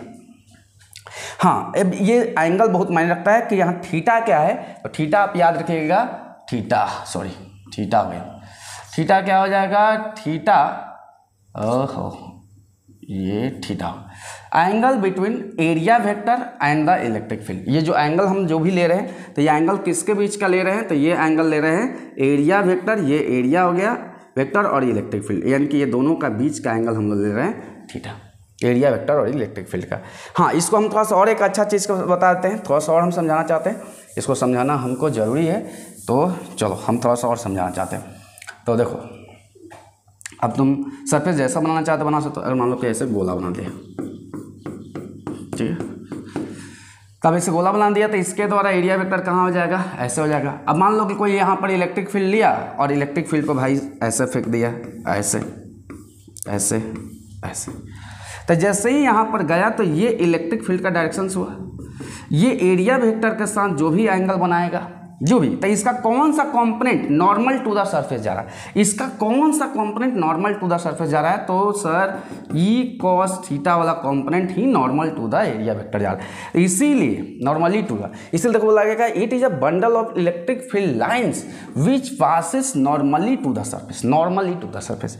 तो नॉर्मली कौन पास कर रहा है, ई कॉस थीटा, तो यानी कि फ्लक्स का वैल्यू हो जाएगा ये कॉस थीटा, एरिया से इंटू करते, ठीक है। बहुत छोटा चीज़ था, बहुत बड़ा चीज़ नहीं, नॉर्मल हमेशा।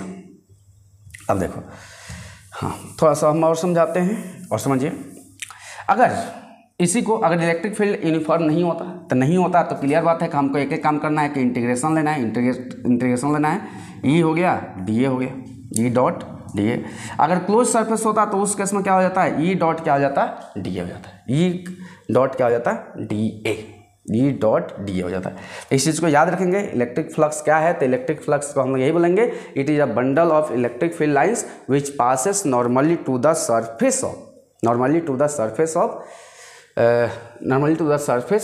विच situated in a electric field, यानी कि जो भी सरफेस इलेक्ट्रिक फील्ड में सिचुएटेड है उसके नॉर्मली सरफेस से जितना भी फील्ड लाइंस पास कर रहा है that is called electric flux. उसी को हम लोग इलेक्ट्रिक फ्लक्स बोलेंगे, उसी का बंडल को। ठीक है, हम और आगे समझेंगे, आगे समझते चलेंगे, अभी इतना खत्म नहीं हो रहा है। हाँ, it is a scalar quantity, और स्केलर क्वांटिटी है भी क्योंकि कभी भी दो वेक्टर का डॉट प्रोडक्ट होता है, जैसे कि फार्मूला क्या आया था, phi equal to E dot A आया था। ठीक है, तो कभी भी दो वेक्टर का, यानी कि इसी को हम लोग ई ए कॉस थीटा, दो वेक्टर का डॉट प्रोडक्ट होता है, तो इससे जो एक क्वांटिटीज मिलता है ये कैसा मिलता है, स्केलर क्वांटिटीज मिलता है। आपको याद रखना पड़ेगा, स्केलर क्वांटिटी जिसका कि डायरेक्शंस नहीं होगा, इसका डायरेक्शंस नहीं है, डायरेक्शंस नहीं है, केवल मैग्नीट्यूड है। हाँ, अब आता है कि कभी कभी यूनिट बताइए, तो ये छोटा छोटा चीज़ है, इस सब में टाइम ज़्यादा नहीं। इलेक्ट्रिक फील्ड का यूनिट क्या होता है, न्यूटन पर कूलम, और एरिया का क्या हो गया, मीटर स्क्वायर। तो पहला यूनिट तो हो गया न्यूटन मीटर स्क्वायर पर कूलम, न्यूटन मीटर स्क्वायर पर कूलम। दूसरा क्या होता है, इलेक्ट्रिक फील्ड का यूनिट हम लोग कभी कभी वोल्ट पर मीटर भी ले लेते हैं, और इंटू क्या हो गया, मीटर स्क्वायर, तो ये कैंसिल हो गया, तो वोल्ट इंटू क्या हो जाएगा, मीटर। अगला भी यूनिट हम ले सकते हैं, अगला हम ले सकते हैं डायमेंशंस, यूनिट नहीं डायमेंशंस लेते हैं। तो डायमेंशंस क्या हो जाएगा, थोड़ा सा अच्छा समझते चले। डायमेंशंस कैसे निकलेगा सर, ई डॉट ए। तो देखो डायमेंशंस निकालने के लिए कोई कॉस थीटा भी है, तो कॉस थीटा लिखने के कुछ कॉस थीटा का कोई डायमेंशंस नहीं। तो ई का वैल्यू, ई का मतलब क्या होता है, फोर्स बाई क्या होता है, क्यू नॉट, और एरिया का तो एरिया ही हो गया। फोर्स का क्या होता है, एम एल टी माइनस 2, और नीचे हो जाएगा आई टी, और ये क्या हो जाएगा एल स्क्वायर, यानी कि हो गया एम एल 3 टी, ये ऊपर चल जाएगा तो क्या हो जाएगा -3 और आई -1, एम एल 3 टी -3 आई -1, सही लिखा हुआ है। या इसी को ए -1 भी लिखा जाता है बहुत जगह, तो इसको आपको याद रखना पड़ेगा, एम एल 3 टी -3 और ए -1, तो वही सही है। ठीक है, इस चीज़ को याद रखिए। हाँ, कुछ बातें और हम यहीं पर बताना चाहते हैं कि यहीं पर हम बता देते हैं, उस चीज़ को हम लोग समझते चलते हैं, तो थोड़ा सा। हाँ, तो हम लोग क्या करें कि यहाँ पर हम एक क्वेश्चंस लेंगे, एक आध क्वेश्चंस लेंगे, और उसके बाद हम लोग केसेस पर चलेंगे, या पहले क्वेश्चंस डिस्कस करते हैं, उसके बाद क्वेश्चंस लेते हैं। हाँ, केसेस, इसका कितना केसेस हो सकता है। पहला केसेस क्या हो सकता है, when theta is equal to, case 1 हम लेते हैं, केस 1 क्या है कि when theta is equal to 0 degree, अगर थीटा का वैल्यू अगर 0 डिग्री हो, that is when electric field lines passes normally to the area vector, या इसी को हम बोल सकते हैं डायरेक्शन ऑफ एरिया वेक्टर। पहला यानी कि एरिया वेक्टर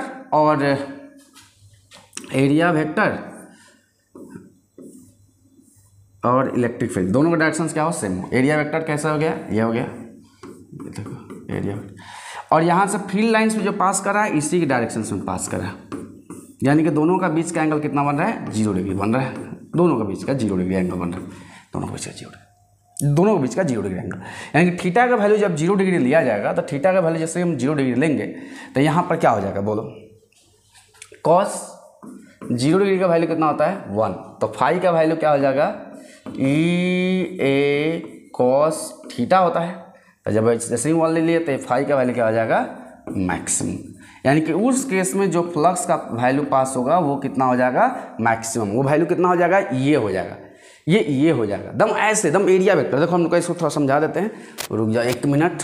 जैसे बुक ले लिए, अभी बुक में से जो फील्ड लाइंस जो पास करा रहे हैं, तो फील्ड लाइंस को हम लोग कैसे पास कराएंगे, ऐसे, मतलब ऐसे नॉर्मली टू द सरफेस, मतलब कि ये इस तरह से फील्ड लाइंस पास करेगा, दम ऐसे। देखो एरिया वेक्टर का डायरेक्शन, देखो ये सरफेस, द सरफेस का एरिया वेक्टर डायरेक्शन कैसा होता है, normally to the surface, normally to the surface. तब यहाँ पर हम लोग एक समझ के चलेंगे, अभी तक 2D है, ऐसा है 3D, यह है 3D। तो ठीक है, तो ऐसे फील्ड लाइंस पास कर रहा है, ऐसे फील्ड लाइंस पास कर रहा है। तो इस तरह से फील्ड लाइंस मतलब दोनों का बीच का एरिया वेक्टर का मतलब जब यहाँ से निकला तो एरिया वेक्टर और फील्ड लाइंस दोनों का डायरेक्शंस क्या है, दोनों का डायरेक्शंस कितना हो रहा है, दोनों का सेम डायरेक्शंस हो रहा है और दोनों का बीच का एंगल हो रहा है 0 डिग्री। तो उस केस में फ्लक्स का वैल्यू होगा मैक्सिमम, और ये मैक्सिमम वैल्यू कितना हो जाएगा, तो ये हो जाएगा EA। अब जैसे इसी में हम थोड़ा सा और एक चीज़ बताते हैं, थोड़ा सा समझते हैं। इसी में हम लोग अगला केस लेते हैं। अगर हम लोग बात करते हैं case two when theta is equal to 90 degree, theta is equal to 90 degree, that is when direction of electric field is to be in direction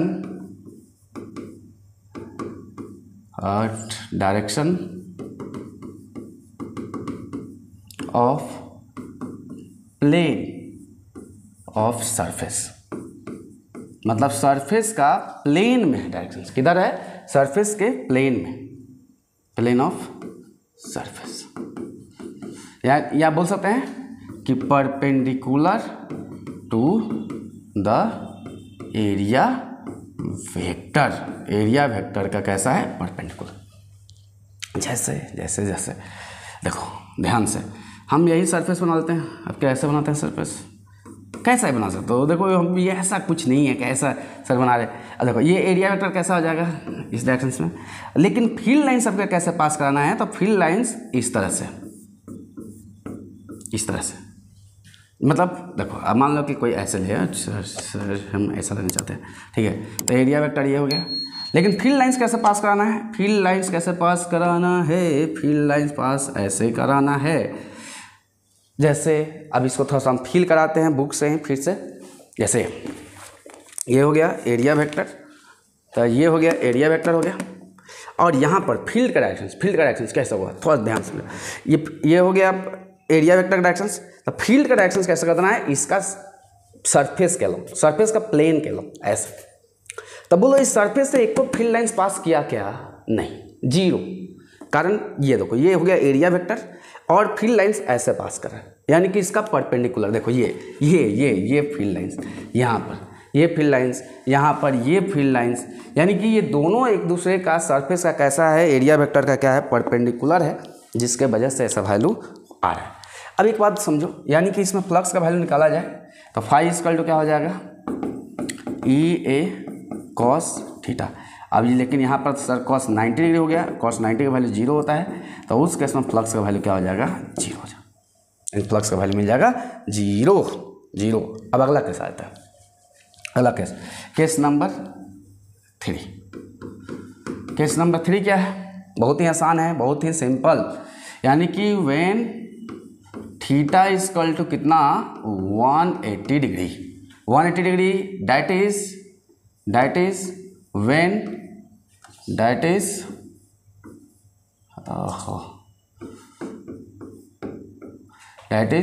when direction of electric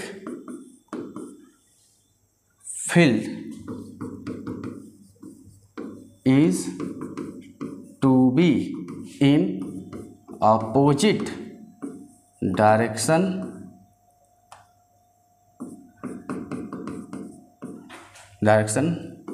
of area vector, यानी area vector का कैसा direction होगा, opposite direction. मतलब देखो समझा जाए।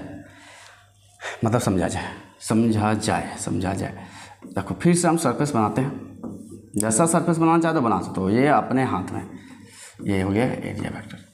अब देखो एक बात ध्यान से समझना, अगर यहाँ पर फील्ड लाइंस को पास कराया जाए ऐसे ही, चलो हम ऐसे ही पास कराते हैं,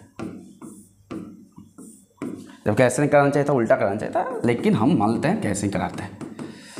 अब देखो इस सरफेस के लिए यहाँ पर एरिया वेक्टर हम लेंगे तो इस सरफेस का एरिया वेक्टर कैसा हो जाएगा, इस डायरेक्शन में हो जाएगा। तो अगर इसके द्वारा अगर फ्लक्स का वैल्यू बोला जाए, देखो इसके द्वारा फ्लक्स का वैल्यू कैसा होगा, तो इसके द्वारा फ्लक्स का वैल्यू प्लस में होगा। कितना हो जाएगा, क्योंकि सेम डायरेक्शन से। लेकिन इसके लिए कैसा है, अपोजिट, क्योंकि एरिया वेक्टर इधर है, फील्ड लाइंस इसका उल्टा डायरेक्शन में। एरिया वेक्टर इधर और फील्ड लाइंस उसका अपोजिट डायरेक्शन में है। तो यानी कि अगर फाई का वैल्यू बोला जाए तो उस केस में याद रखना है, देखो थीटा का वैल्यू कितना है 180 डिग्री, और कॉस 180 डिग्री का वैल्यू जब भी आता है तो उसका वैल्यू होता है -1। तो -1, तो यानी कि यहाँ पर अगर फाई का वैल्यू बोला जाए कि फाई का वैल्यू सर कितना हो जाएगा, तो EA, और ये वैल्यू क्या होगा माइनस में, और यही क्या हो जाएगा मिनिमम हो जाएगा। हाँ, ये बात याद रखिएगा, अगर ये इसके द्वारा बोले तो ये वैल्यू ये हो जाएगा, तो दूसरा सरफेस के लिए क्या हो जाएगा, ये माइनस ये हो जाएगा, ये अपोजिट डायरेक्शन, ये डायरेक्शंस में अपोजिट डायरेक्शंस में। जैसे कि फिर से हम वही बुक चलते हैं, जैसे यहाँ पर फील्ड लाइंस इंटर किया, तो अगर यहाँ से कुछ फील्ड लाइंस गया तो ये फील्ड लाइंस गया तो इसके लिए एरिया वेक्टर डायरेक्शंस में, लेकिन इसके लिए एरिया वेक्टर इस डायरेक्शंस में, और फील्ड लाइंस इसका उल्टा डायरेक्शंस में जा रहा है। तो इसके द्वारा फ्लक्स का वैल्यू कैसा होगा माइनस में, और इसके द्वारा वैल्यू फ्लक्स का वैल्यू कैसा हो जाएगा प्लस में। बस इसके द्वारा इलेक्ट्रिक फ्लक्स का वैल्यू क्या होगा प्लस में। चलो हम एक क्वेश्चन ले लेते हैं तो हमको थोड़ा क्लियर हो जाएगा। देखो हाँ, क्वेश्चन हम ले लेते हैं, क्वेश्चंस ले लें, तो ले लिया जाता है। एक आध क्वेश्चन हम ले लेते हैं, छोटा मोटा क्वेश्चन, और उस क्वेश्चन को कर उसके बाद हम लोग आगे बढ़ेंगे। जैसे अगर मान लो इस चीज़ को हम थोड़ा सा समझाना चाहते हैं, ऐसे मान लो ये सरफेस ले लिया, ठीक है, ये सरफेस, ये भी एक सरफेस हो गया, ये भी एक सरफेस हो गया, ठीक है। यहाँ से फील्ड लाइन्स हम पास कराएंगे, ये दो सरफेस हो गया। अब ये दो सरफेस हो गया, यहाँ से हम फील्ड लाइन्स कुछ को लिए यहाँ से भेजें, ठीक है, ऐसा फील्ड लाइन्स। तो अगर ऐसे फील्ड लाइन्स को हम भेजें और बोले कि नेट फ्लक्स का वैल्यू बताइए कि सिलेंडर द्वारा नेट फ्लक्स का वैल्यू कितना होगा, तो पहले देखिए कि टोटल सरफेस कितना है, टोटल सरफेस कितना है। तो सर एक सरफेस तो ऊपर हो गया, एक नीचे हो गया, और एक सरफेस ये जिसको हम बोलते हैं कर्व सरफेस, तो ये होगा।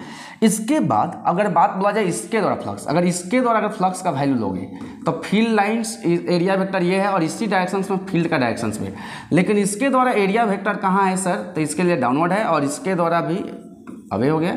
हमेशा हम बोलेंगे कि 3D के लिए कैसा होता है एरिया वेक्टर्स, तो outward to the surface, normally outward to the क्या होता है सरफेस, ये ठीक है। तो इसके द्वारा फ्लक्स कैसा लेंगे, प्लस में, तो इसके द्वारा प्लस में क्या हो जाएगा, जैसे हम नाम देते हैं, चलो पहला φ1 + φ2 + φ3, 3 इसको नाम दे दो, ठीक है। तो इसके द्वारा फ्लक्स का वैल्यू कितना हो जाएगा, तो इसके द्वारा सर हो जाएगा EA cos 0 डिग्री, क्योंकि एंगल यहाँ पर सेम डायरेक्शन में है। लेकिन दूसरी द्वारा बोला जाए तो EA cos ये कितना हो जाएगा 180 डिग्री। देखो कारण एरिया वेक्टर नीचे, फील्ड लाइन्स ऊपर, एरिया वेक्टर नीचे, इलेक्ट्रिक फील्ड ऊपर, ठीक है। फिर इसके द्वारा यहाँ पर देखो, यहाँ पर एरिया वेक्टर इधर, इस दोनों का बीच में एंगल कितना बन रहा है 90 डिग्री, 90 डिग्री हो जाएगा, तो EA cos 90 डिग्री। तो ये वैल्यू कितना हो जाएगा सर, EA - EA, और ये वैल्यू क्या हो जाएगा 0, यानी कि ओवरऑल 0। इसी से आगे जब हम लोग पढ़ेंगे तो गॉस लॉ आएगा, और गॉस लॉ से मालूम चलेगा कि कभी भी किसी भी आउटसाइड चार्ज द्वारा फ्लक्स का वैल्यू क्या होता है 0 होता है। कभी भी किसी आउटसाइड चार्ज द्वारा फ्लक्स का वैल्यू क्या होता है 0 होता है। आगे हम लोग गॉस लॉ में पढ़ेंगे, इसलिए इसका फ्लक्स का वैल्यू 0 है। कोई भी सरफेस लेंगे तो फ्लक्स का वैल्यू क्या होगा 0 ही होगा हमेशा, ठीक है। ये तो यूनिफॉर्म का कंडीशन हो गया कि यूनिफॉर्म में ऐसा देखने को मिलेगा कि फ्लक्स का वैल्यू क्या मिलेगा 0, यानी कि हम यहाँ पर बोल सकते हैं कि कभी भी अगर हम बोल सकते हैं when inside charge of a conductor equal to क्या हो जाएगा 0। अगर चार्ज अगर 0 है then phi net is also 0, तब उस केस में 0 होगा। यानी कि इसके अंदर अगर कोई चार्ज नहीं है, किसके लिए बात हो रहा है 3D के लिए। बात ये भी याद रखना है कि कंडक्टर कैसा होना चाहिए 3D। तो अगर इसके द्वारा अंदर कोई अगर चार्ज नहीं है तो इसके द्वारा जो भी जितना फ्लक्स इधर से अंदर किया उतना वहाँ से क्या आ गया बाहर, तो एक के लिए माइनस, दूसरे के लिए क्या हो जाएगा प्लस, ओवरऑल फ्लक्स का वैल्यू क्या हो जाएगा 0 हो जाएगा। बस एक क्वेश्चन और हम लेते हैं, एक क्वेश्चन और कि अगर कभी ऐसा हो कि सर कैसा हो कि देखो यहाँ पर कभी हम ऐसा लेते हैं कि इलेक्ट्रिक फील्ड का वैल्यू कांस्टेंट ना हो, ठीक है, हम ले लेते हैं, थोड़ा सा इस लाइन को और बढ़ा देते हैं, हम समझना है, अच्छा से फील लेकर जाना है समझते हुए, ये और ये हो गलती बना दिए, ठीक है चलो 1 2 ये 3 सरफेस 4 सरफेस, जो भी 4 नहीं होता एक्चुअल में 6 सरफेस होता है, एक इधर है एक अंदर है। तो अगर यहाँ पर इलेक्ट्रिक फील्ड का वैल्यू अगर दिया हो, इलेक्ट्रिक फील्ड का वैल्यू E= अगर दिया हो अल्फा x I वैल्यू दिया हुआ, ये क्या है इलेक्ट्रिक फील्ड का वैल्यू यहाँ पर दिया हुआ है। और यहाँ पर क्वेश्चन में ये भी दिया है, कि ये जो क्यूब है इसका साइड A दिया है और यहाँ से पहला एंड जो मतलब ये जो दिया है ये भी A दिया है, ठीक है। अब देखो ये जो है इलेक्ट्रिक फील्ड अब यूनिफॉर्म नहीं है, इलेक्ट्रिक फील्ड का जो वैल्यू है x पर डिपेंड कर रहा है, यानी कि x का वैल्यू अगर ज़्यादा लेंगे तो फील्ड का वैल्यू ज़्यादा होगा, यानी कि अब इस सरफेस और इस सरफेस दोनों का फील्ड का वैल्यू सेम नहीं होगा। कारण देखो अब इसमें फ्लक्स का वैल्यू कितना हो जाएगा, अब की बार फ्लक्स 0 नहीं होगा, अब यहाँ से फ्लक्स जो इंटर किया, ध्यान समझना, ये जो इंटर किया और या इसके द्वारा जो आउटवर्ड हुआ बाहर निकला, इसके द्वारा जो बाहर निकला, तो इसके द्वारा फ्लक्स का वैल्यू कितना हो जाएगा, इस सरफेस का नाम हम 1 देते हैं, इसका नाम 2 देते हैं, क्योंकि इसके द्वारा तो होगा नहीं, ऊपर नीचे द्वारा नहीं होगा, क्योंकि अभी तो हम समझा दिए, क्योंकि कारण ये हो गया एरिया वेक्टर और ये हो गया फील्ड लाइन्स, दोनों के बीच में एंगल कितना बन रहा है 90 डिग्री बन रहा है, तो नहीं होगा, इसके द्वारा भी नहीं होगा, इसके द्वारा भी। देखो एरिया वेक्टर नीचे, फील्ड लाइन्स ऐसे, दोनों के बीच में एंगल 90, यानी कि ये और ये द्वारा कभी भी होगा इस दोनों के द्वारा। तो पहला द्वारा फ्लक्स का वैल्यू कितना हो जाएगा, तो देखो ध्यान समझो, क्या फॉर्मूला होता है E.A होता है। तो अब की बार इलेक्ट्रिक फील्ड का वैल्यू कितना हो जाएगा अल्फा, अब ये कितना दूरी पर है पॉइंट सरफेस A दूरी पर, तो AI. हाँ इसके द्वारा एरिया क्या हो जाएगा एरिया वेक्टर कैसा हो जाएगा, तो साइड A है तो एरिया का वैल्यू हो जाएगा A स्क्वायर का तो एरिया यही फॉर्मूला होता है ना, साइड इंटू साइड, और ये क्या हो जाएगा -I। अब -I क्यों, क्योंकि देखो इसके द्वारा एरिया वेक्टर कैसा होगा, इस डायरेक्शन में हमेशा क्लोज सरफेस द्वारा एरिया वेक्टर कैसा होता है outward to the surface, outward हो गया, यानी कि इसके द्वारा वैल्यू जो आया अल्फा I.I का वैल्यू होता है 1, तो -α/A³ आया। लेकिन अगर हम लोग बात करें दूसरा सरफेस द्वारा हम बात आते हैं इसके द्वारा, तो इसके द्वारा वैल्यू क्या हो जाएगा, इसके द्वारा ये सरफेस 2, तो इसके लिए क्या हो जाएगा E, फिर से E.A, तो E.A, ठीक है सर E। अब E का वैल्यू कितना दिया है, E का वैल्यू दिया है अल्फा, अब की बार दूरी ये कितना हो जाएगा, सरफेस का दूरी कितना हो जाएगा, ध्यान से ये A हो जाएगा और ये अंदर वाला भी दूरी कितना हो जाएगा A, यानी कि A कितना हो जाएगा 2A हो जाएगा, साथ ही साथ I हो जाएगा, और ये डायरेक्शंस में ही आपकी बार है, डायरेक्शंस में एरिया वेक्टर इधर ही तो है, ये एरिया वेक्टर डायरेक्शंस में, तो ये क्या हो जाएगा एरिया वेक्टर A²I, तो ये वैल्यू कितना हो जाएगा 2α/A³।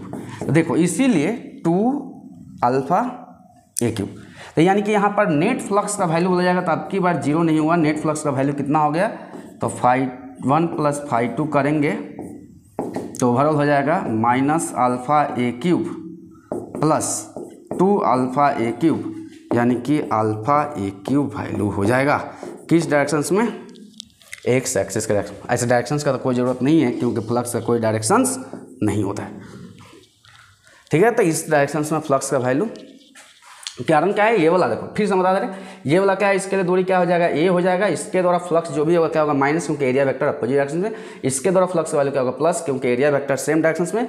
लेकिन फील्ड का वैल्यू कैसा है, नॉन यूनिफॉर्म फील्ड है, इसलिए हम बोले तो नॉन यूनिफॉर्म वाला भी कंडीशन बताएंगे, ये नॉन यूनिफॉर्म फील्ड का हम कंडीशन ले लें। तो इस बात को ध्यान से रखना है, आगे हम लोग और क्वेश्चंस करेंगे, छोटा छोटा टॉपिक करेंगे, अगला वीडियो में देखेंगे तो छोटा छोटा topic equipotential surface, solid angle, और देखा जाएगा तो electric flux due to the charge disc, वो भी हम लोग करा देंगे, यानी कि छोटा छोटा टॉपिक लेंगे। और उसके बाद आएगा गॉस लॉ, और गॉस लॉ का एप्लीकेशन एक वीडियो में। तो बहुत अच्छा से पढ़ते रहिए, घर पर एंजॉय कीजिए, and thank you for watching.